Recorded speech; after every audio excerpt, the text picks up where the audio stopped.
Hey everyone, so let me share a quick story from my own journey that might help you out. Recently, I landed a new position as a senior project manager. Now, like many of you, I went through all the interview hoops, and when it came down to the final step, it was time to talk about salary. And guess what? I managed to negotiate a 40% bump over what I was earning before. Now, I didn't just get lucky, I didn't have some inside connection, and I'm definitely not some smooth talking negotiation expert. What I did have was a system. A 3-step approach that anyone can use.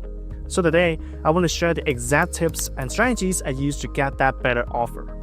If you're gearing out for a salary negotiation, these pointers might just help you walk away with a bigger smile on your face. Let's break it down. Step 1. Build your foundation. Here's the thing, before I even thought about what number to ask for, I spent serious time gathering data. And I'm not talking about a quick Google search. I'm talking about building an unshakable foundation that would support every claim I make in that negotiation room. Now here's my second weapon that makes this so much faster and more comprehensive. I used AI to help me gather and analyze all this information. Instead of spending hours manually searching through different websites, I use AI tools like ChatGPT and Claude to compile data from a few places.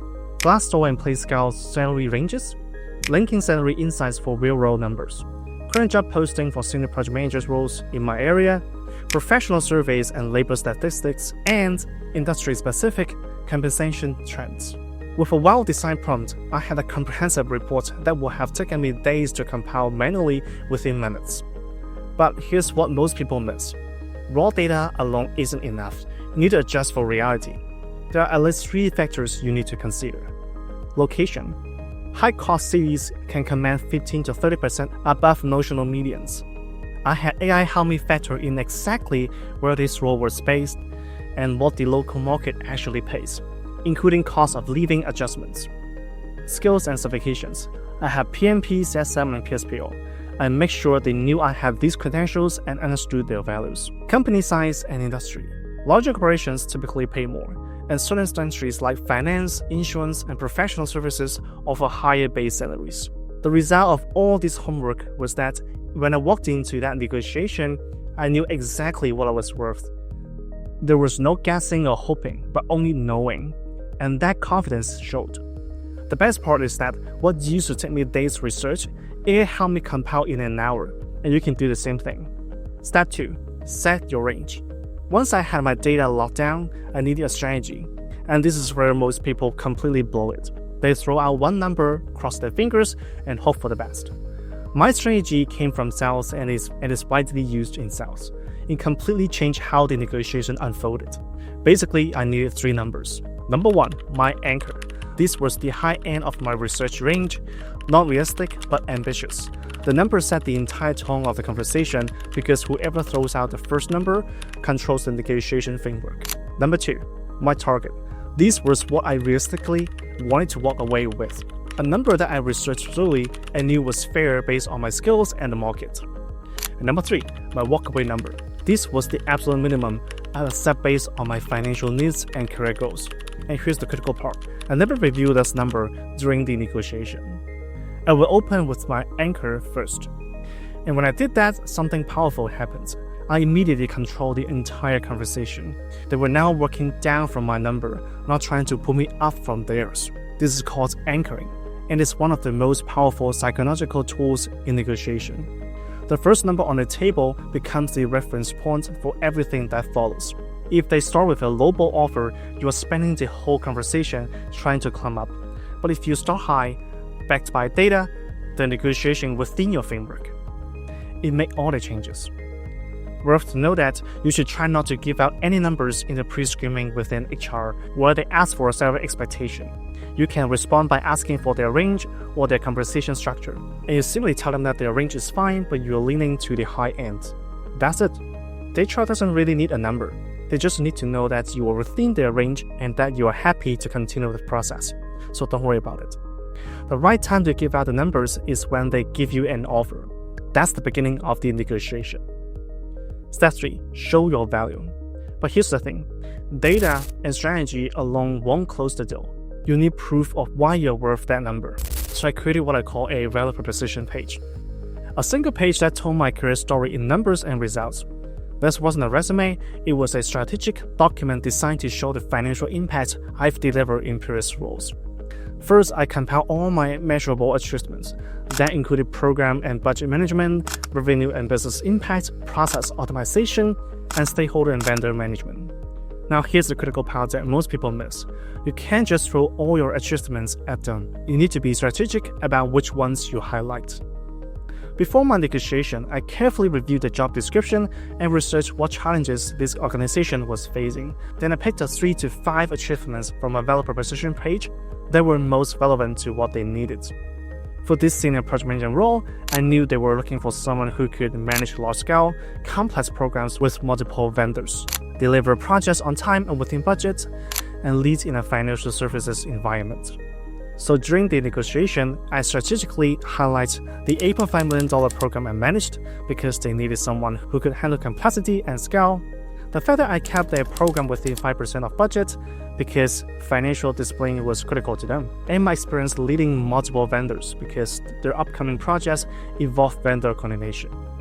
I didn't waste time talking about achievements that weren't relevant to their specific needs. Every example I shared was laser focused on proving I could solve their problems and deliver their outcomes. For each achievement, I used START method. What was the business challenge they were facing? What needed to be accomplished? How did I approach it and what did I do? What measurable outcome did I deliver? This approach transfers vague claims like, I'm a strong project manager into concrete relevant evidence. I've delivered exactly the type of results you need, managing multi-million-dollar programs, driving efficiency, reducing risk, and working in regulated financial services environments. But I didn't stop at past achievements. Here's the secret sauce that really sold the deal.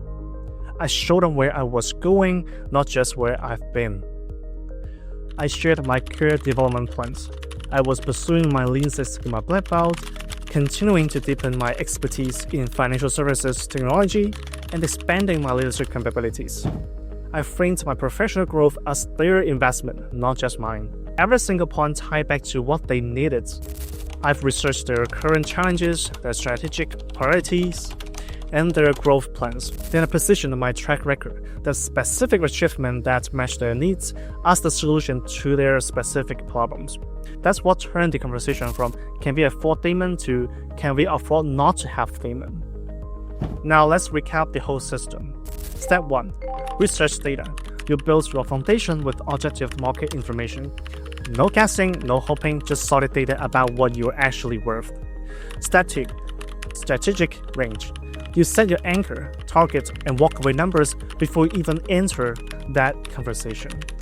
This gives you control and confidence. Step 3. Value proof. You quantify your impact with metrics and real stories that demonstrate why you're worth that investment. And you choose the achievements that are most relevant to what they actually need. It's not about being a natural negotiator or having a gift of gab. It's about preparation and proof.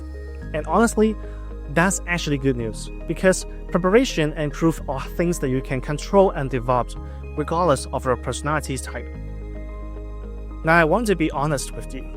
There are so many more tactics and tricks when it comes to salary negotiation. Things like how to handle counter offers, what to do when they ask for a current salary, how to negotiate benefits beyond base pay, strategies for dealing with HR versus hiring managers, and even what to say when they push back on your number. But this video is already running long, and I want to keep it focused on the core system that got me that 40% increase. However, I'm actually building a comprehensive PM transition online course that's going to cover everything you need to land a project management job from other roles or areas. And yes, that includes dedicated sessions on salary negotiation where I would dive deep into all these advanced tactics. Now, if you're interested in learning more about transitioning into project management, and if you're interested in the course, I've created a waiting list. Sign up using the link in the description below, and you will be the first to know when it launches. Plus, waiting list members will get exclusive early bird pricing. Alright, back to the video. Here's what I need you to understand. You don't need to be born with negotiation skills, you need a system. You don't need luck or connections. You need data, strategy, and proof of your value. That's exactly how I got my 40% increase as a senior project manager. If I can do it, so can you. Remember, your value is measurable. You deserve to be paid what you're worth. Thanks for watching, and I hope to see you on that waiting list.